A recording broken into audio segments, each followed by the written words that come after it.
That's okay. We'll go from here.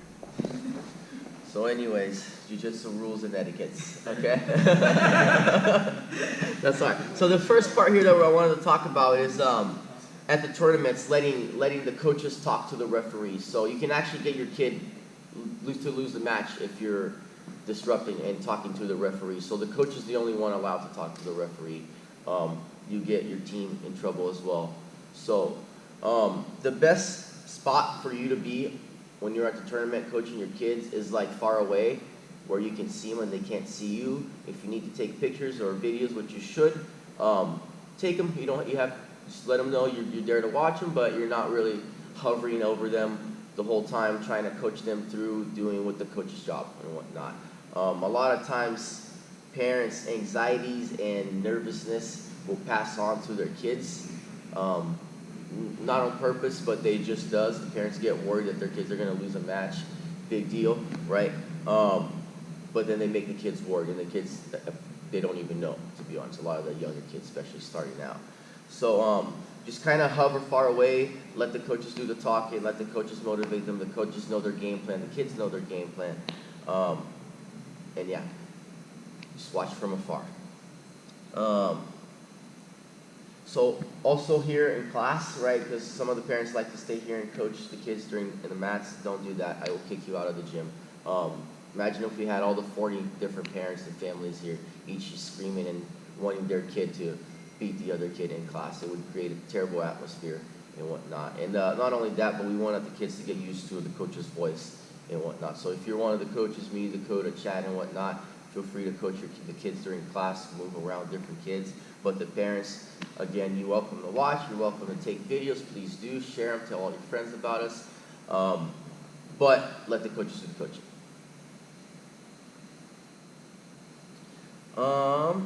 Yeah, another thing, this is more for the adults, kind of a pet peeve, a lot of for the black belts is like when you have another white belt trying to coach the other white belt in class. Let the coaches do the coaching, if you have questions, pass it on to the coaches, they know how to answer it better. Same with the parents, if your kids come to you asking questions that you might not know the answer to because you don't practice jiu-jitsu or you're not a black belt competitor, pass it on to the coaches. You can let the coaches know or tell your kid, ask your coach, he knows better. That's okay too, you don't have to have all the answers. Competition, kids and adults, we'd like to keep it, losing's not that fun, but everybody here is going to lose. Everybody here has lost.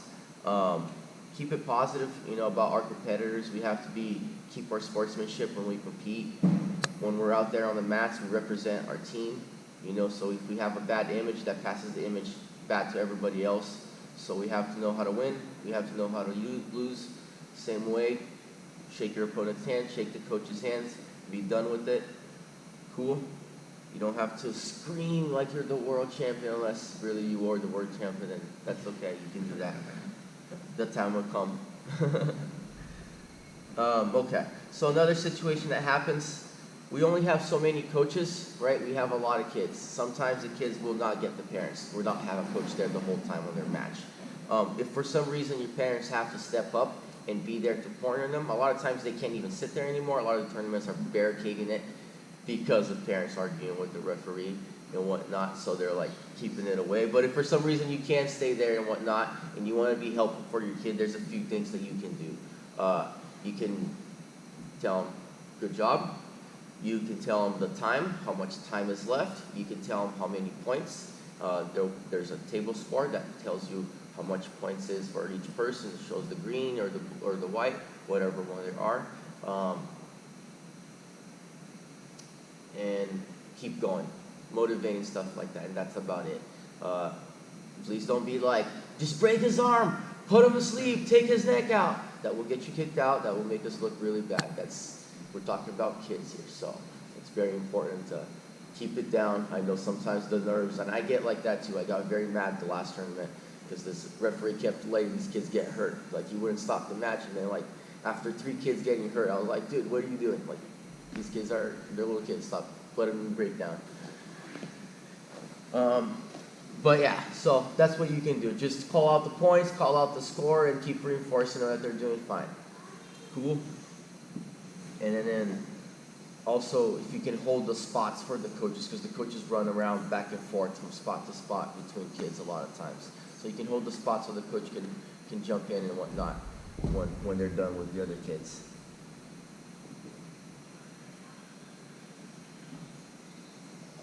And then, pretty simple, what if my child loses, which it's going to happen, you know, and doesn't matter, they lost. Let the coaches talk to them about it. Sometimes they get a little bit more hurt than others. No big deal. I've done it hundreds of times, and I've had it done to me hundreds of times as well, so it's nothing crazy. We won't make a big deal out of it, as it shouldn't be. Okay? All right, so let's talk about the IBJJF points. And actually, maybe some of you kids can help me with this. So, I think this is more for the competitors, like Dakota, Braden, Stefan, and I guess Tristan will be there too. So, in IBJJF, you get points in Jiu-Jitsu. And this will help the parents too, so you know kind of what's happening when the kids are when the kids are in the match, you know, kind of in Jiu-Jitsu. The goal of Jiu-Jitsu, what is the goal of Jiu-Jitsu? To submit your opponent, right? Right, put them in submission where they can't get out and they're forced to tap. So that's the main goal, right? Some tournaments, there's only submission. Submission only tournaments. And then we have other tournaments that involves points and whatnot. So the goal is to finish them, but a lot of times people are very good. You don't get to finish people. So it just comes down to the points, right? So you get points for taking the person down. You get 2 points for taking the person down, right? Okay. You also get points for passing their guard. Hunter, come here for a second.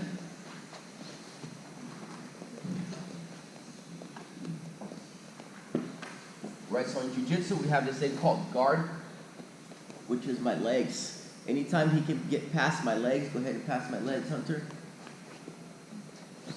Boom. He gets points for that. 3 points move.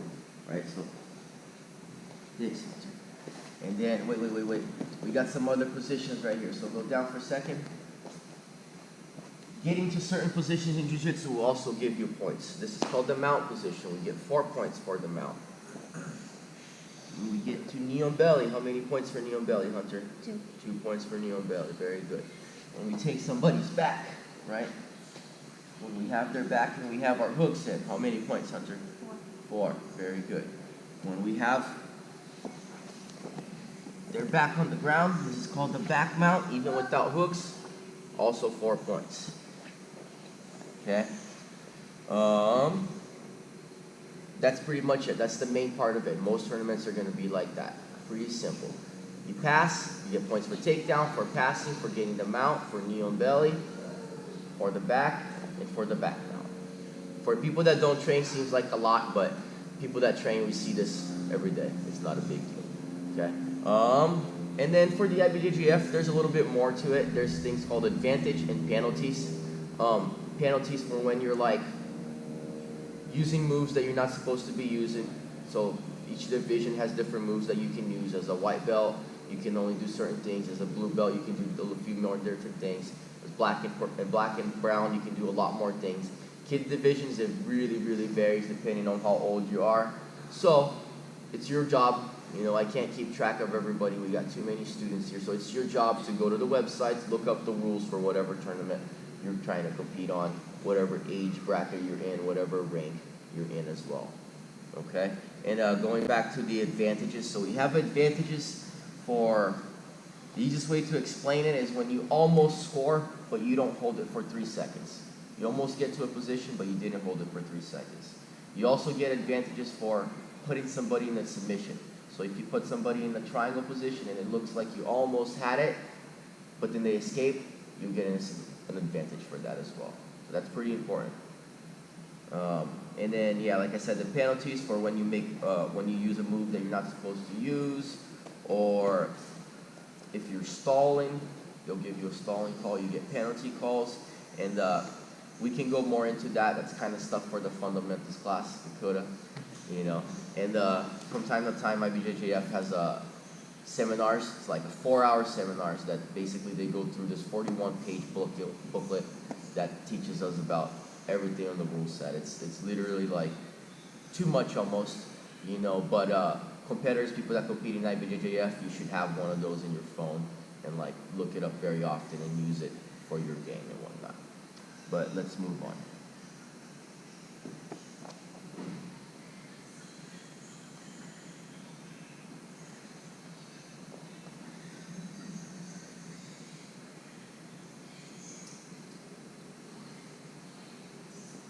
Okay, yeah, we talked about the submission only.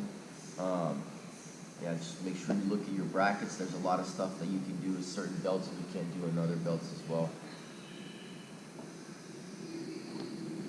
For the upcoming tournament, so everybody here that's planning on competing, when we sign up for the local tournaments, we can just register as Brazilian top team. I'm working on the IBJJF one, Brazilian. That one will sign up as Brazilian top team Happy Valley in there. So I'm getting us registered. I just sent the application here. So it takes about a month or so to get it done, I guess. So within that time frame, we will have that done and we can switch. If you've already signed up for the upcoming tournaments as BTT Austin, I think is what my coach Diego had us in, we can switch that pretty simple. It's not a big deal at all. Okay, this is kind of for the kids. When we were at the tournaments, we had this incident last time where one of the kids kind of started playing with the other kids and went outside and then got locked out and nobody knew where she was after. You know, definitely not something we want to happen at all. We try to keep everybody kind of like with the buddy system. So you got to keep at least 2 people with you at all times. So if you need to go to the bathroom, bring 2 people with you. Okay, so just to make sure that we're not walking around alone. For the most part, I've been going to these tournaments for a long time. It's been very safe. Everybody else in there has kids too. But it's just like everywhere else, there's creeps everywhere. You know, so we'd like to, one, keep an eye on our kids. And kids too, you have to be smart, you have to be safe. Stick with one of your buddies and whatnot. That's really important as well. When we warm up together. When you're going around, unless you're on the mats, like on the bleached off part of it, you know, where you're about to compete, you should be with your friends and whatnot. So don't go walking around with strangers. Don't be going with kids from other gyms that we don't know. And let your parents know where you are if you need to go somewhere. Cool? Oh yeah, this is a good one here too. Kind of going back to like what happens when we lose, okay? When we lose, we do the same thing as when we win. We shake the person's job and tell them thank you for the match and nice work or whatever. Don't be a poor sport. Don't break your tablet after you lose a match. Don't be a sore loser. Nobody likes that. It makes us look really bad. Nobody wants to be known as the team of the sore losers that get really mad after they lose. You know, you lose. That's okay. Everybody loses. You're probably going to lose a lot more than you win, and that's okay. Nobody remembers your losses. People only remember your wins.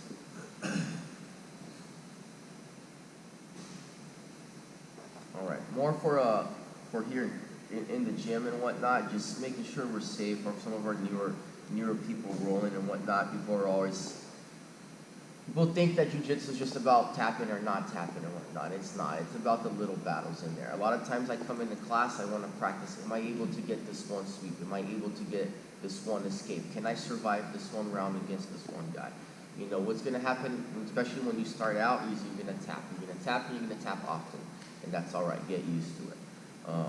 Your white belt years are going to be your toughest years. Those are your learning years. It gets better after that.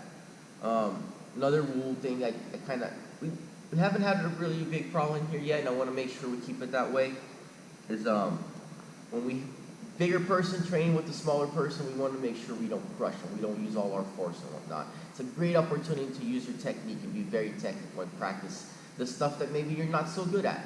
You know, so if I get maybe like Troy rolling with Lauren and whatnot, well, Lauren, you should probably be nice to Troy, or he might not want to roll with you again and whatnot. Same thing with the adults, you know, sometimes we get, even Braden rolling with Dakota, you know, even though Dakota's more experienced, Braden is a lot bigger than Dakota, so keep it controlled, keep it technical and whatnot, so that we can keep training and not getting injured, and everybody that's been injured before knows how annoying that is to have to be out because of injuries, especially avoidable injuries. For the adults here, We have different people that prefer to compete in different rule sets. Some people like to compete by points. Some people like to compete submission only. Some people are just here to lose weight and be fit. That's okay. I like to double check with people. Like, I know the people that roll submission only. When I roll with Ben, when I roll with Chad, they like to do submission only. They like to go heel hooks and stuff like that. More dangerous stuff, which is cool. Some people aren't here for the competition. They're just here to have fun. You know, I'd like to keep it safer than that, so you can play IBJJF rule set and not have to worry about your knee and your heels and whatnot. So you can let your partner know what rule set you're trying to play in.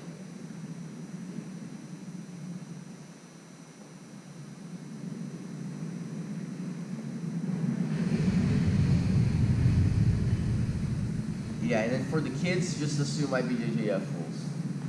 Until you guys are older, that's the rule set for the class. That will keep everybody pretty much what we do already, so you guys are good. But everybody else that's not here today is going to watch this on camera later when I post this. They know as well. Be safe on the mats and before, guys. This is important. I know a lot of you guys have little kids that come in as well with your siblings, and people like to play in here, but it's still a gym. Just like you can't send your kids to 24-hour fitness. They don't even allow kids there. There's a playground area. Same thing here. People are working out. They're lifting weights. Last thing we need is to get somebody hit in the head with some giant dumbbell and whatnot. So kids, be aware. Everybody else is working out. I like that you guys have the room to play, and I like the equipment in here. But just be aware, everybody else doing the circuit, people lifting weights over here, stay out of their way, right? Same way that they don't come into our class when we train, we stay out of their class when they're trained as well. And be respectful, even if you're not in class and there's class going on. Don't be so loud, don't be screaming on the phone. If your kid starts crying, please take them outside so it doesn't disrupt the flow of the class. Just like I said, if you were training, you would like no distractions in there. Same thing for the kids and for the adults. Yeah, and this is a contact sport. You know, sometimes we're gonna have bumps and injuries and whatnot. It's normal. Don't freak out. Little things happen. Your kids sometimes are gonna cry. Most of the time, I assess the situation before freaking out and see if their arm is broken and whatnot. I'm able to look at it. I've done this over and over again. I think so far, I've had like one serious injury that the kid had here, and he was quiet for an hour. He didn't tell me he had a broken like shoulder. He just laid there. And most of the time when the kids scream and cry, it's not a big deal. It's just because their parents are here and they need some attention. So let the parents deal, or let the coaches deal with it too.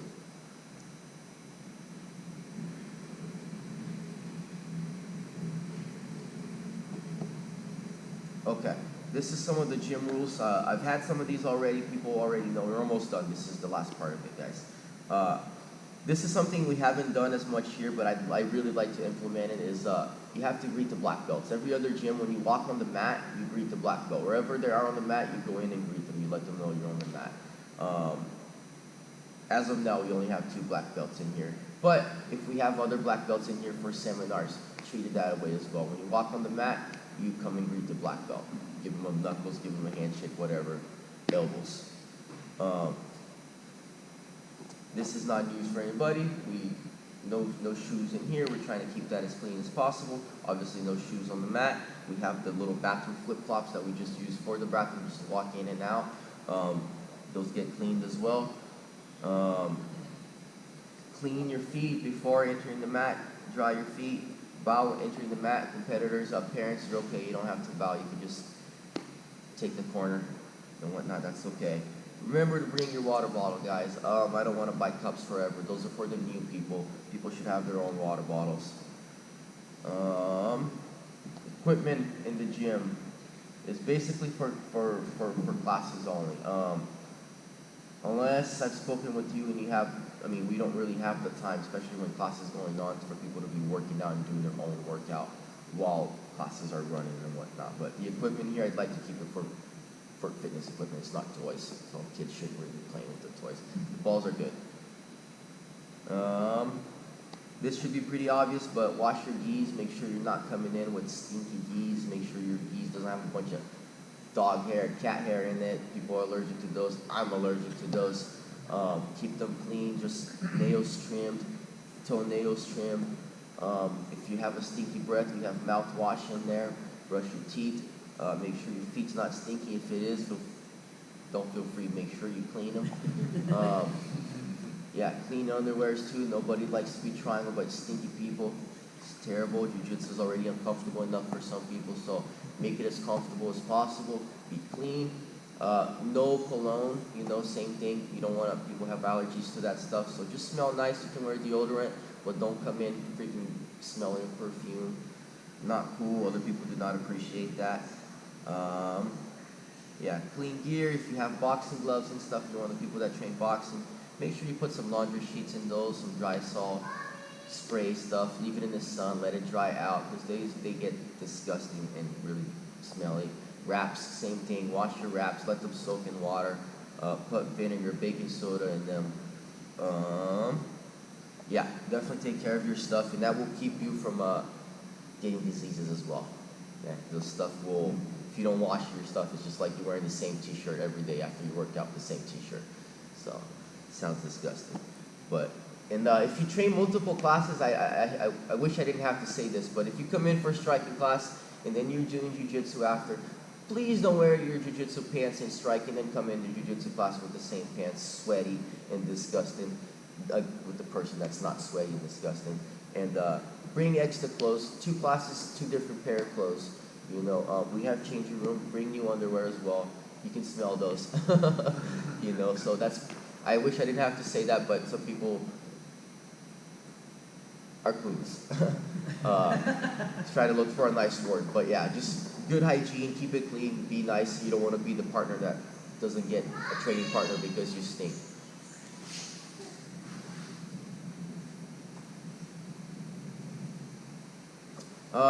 Continuing signing into class, let me know if there's any issues. I have this little iPad up here, and I have another iPad out there. Kids sign in on the front one, adults can sign in on the one up here. All the classes should be up there, I believe, so you can sign into each class. Want to make sure we're signing in. Eventually, I'd like to get a front desk person to check you guys in, but until then, just sign yourselves in. Yeah, nails. Females, try your hairs. It's really hard to do jiu-jitsu when you have hairs all over the place. And then if your hairs get pulled, that sucks, but that's why we have to tie them if you have long hair.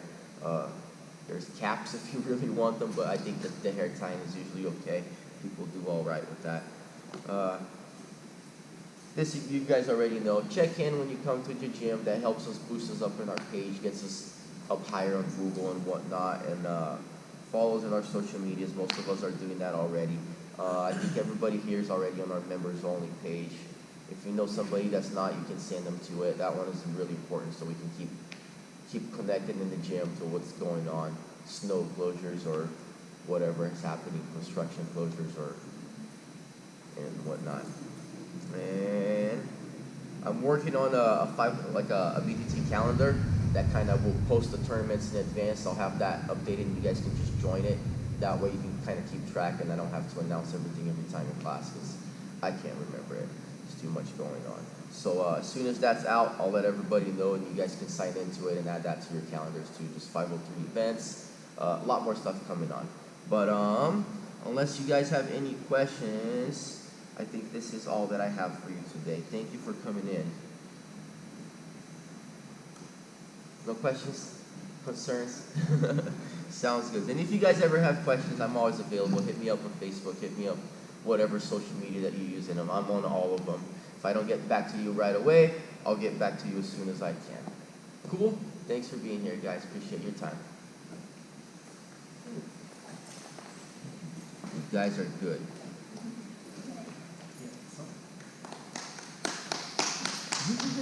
My first seminar.